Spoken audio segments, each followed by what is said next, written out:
Mes bien chers frères,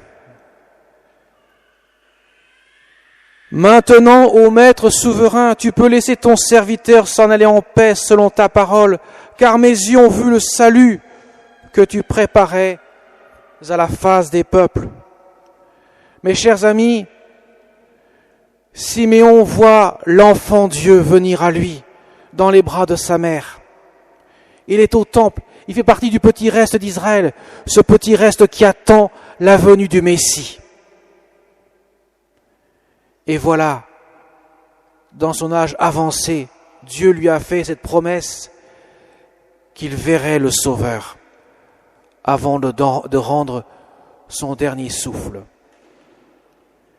Il voit le Sauveur, il voit l'enfant Jésus, et il voit celui qui a été annoncé depuis des siècles, celui qui se faisait tant attendre. Voilà qu'il vient. Il repose dans les mains de Marie sa mère, accompagné de Saint Joseph. Mes chers amis, en ce jour, nous fêtons la Sainte Famille.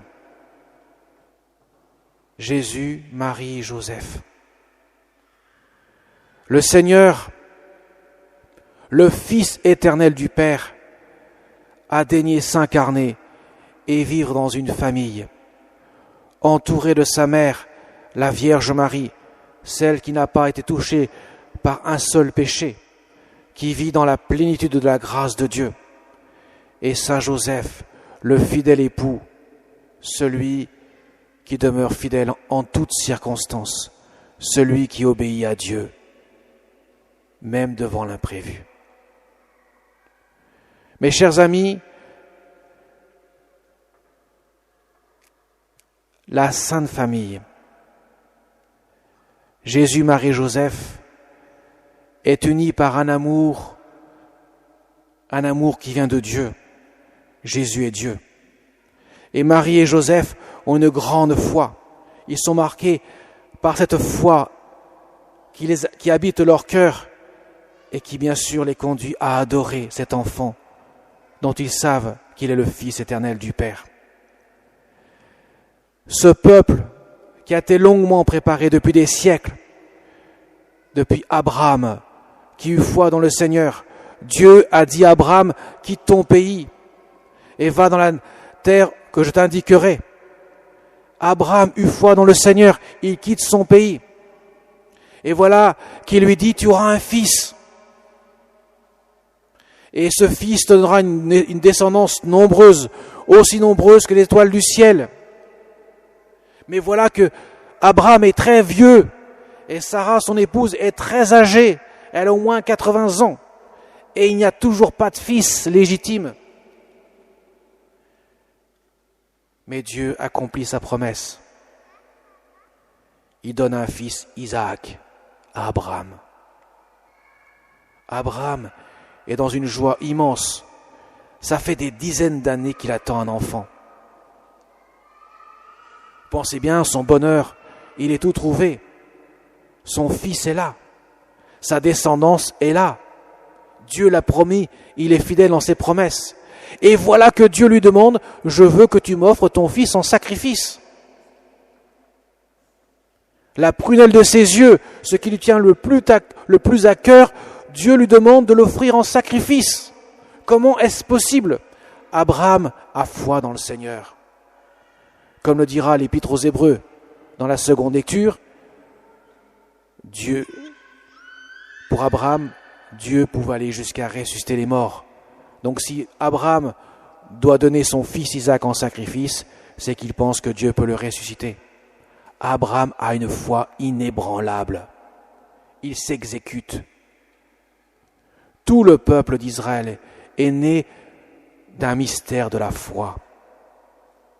L'Épître aux Hébreux met en avant justement cette foi d'Abraham. Grâce à la foi, Abraham eut un fils, Isaac.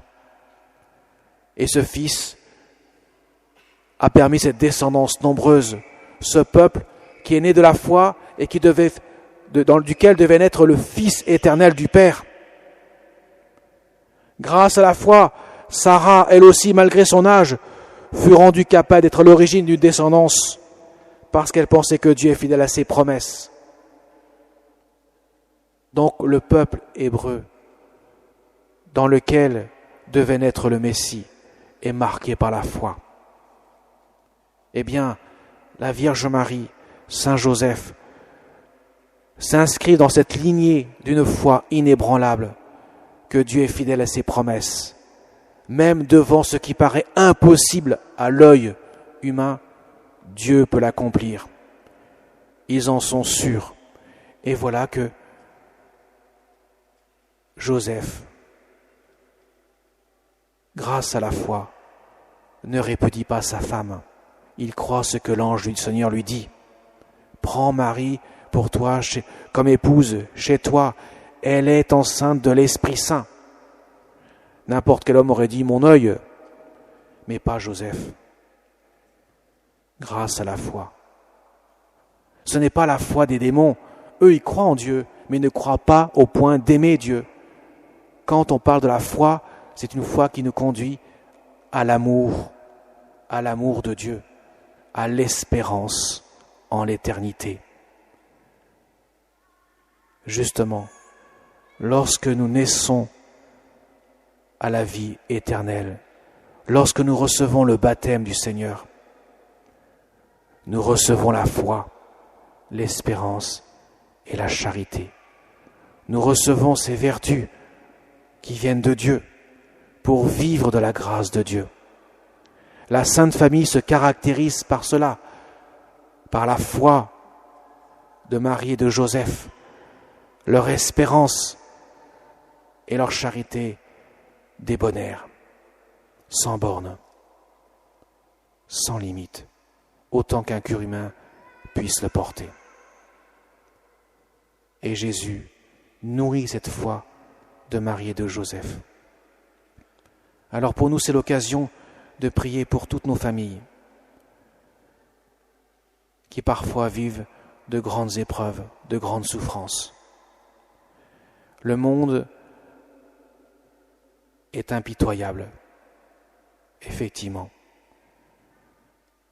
Mais Dieu vient à notre secours. Par la foi, nous l'accueillons. Et il vit en nous. Certes, il ne résout pas les problèmes humains comme nous voudrions qu'il les résout. Mais il nous donne l'essentiel, l'unique nécessaire. L'unique nécessaire qui est son amour pour nous conduire à Dieu. Parce que notre cœur a faim de Dieu. L'enfant de la crèche, l'enfant qui repose dans la mangeoire vient nourrir notre cœur de son amour miséricordieux. C'est ce qui est nécessaire à l'homme.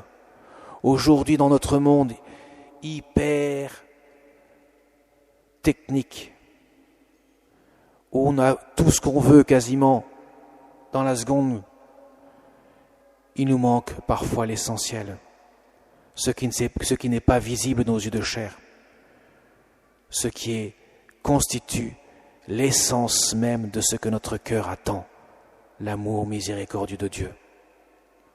Mes chers amis, c'est l'occasion pour nous, cette fête de la Sainte Famille, de redécouvrir ce qui fait sens à la vie d'une famille. C'est l'amour qui est nourri par la foi.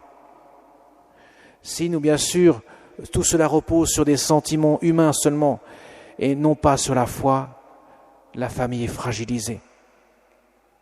Et notre bonheur, forcément, en est atteint. Mais si nous faisons reposer sur un acte de foi, d'espérance et de charité, ce que Dieu nous appelle à vivre dans la famille, cela change tout. On met l'essentiel là où il est, et l'accessoire et le secondaire là où il doit être, et non pas l'inverse. Voilà ce que Dieu nous enseigne dans l'Évangile. Dieu seul suffit pour notre âme. Le reste ne vient qu'en surplus. Mais s'il n'y a pas ça, s'il n'y a pas Dieu au fond de notre cœur, il nous manquera quelque chose, quel que soit le degré de notre foi d'ailleurs. Nous avons besoin de l'amour de Dieu. C'est vital.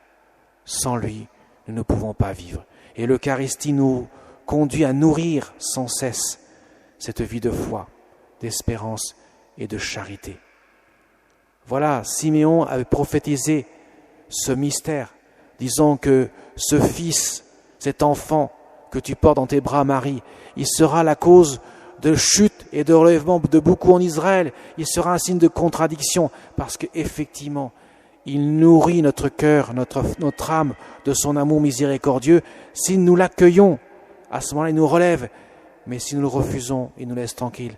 Et à ce moment-là, c'est notre chute. Voilà pourquoi Simeon dit cela. Parce que l'ombre de la crèche, l'ombre de la mangeoire, c'est l'ombre de la croix.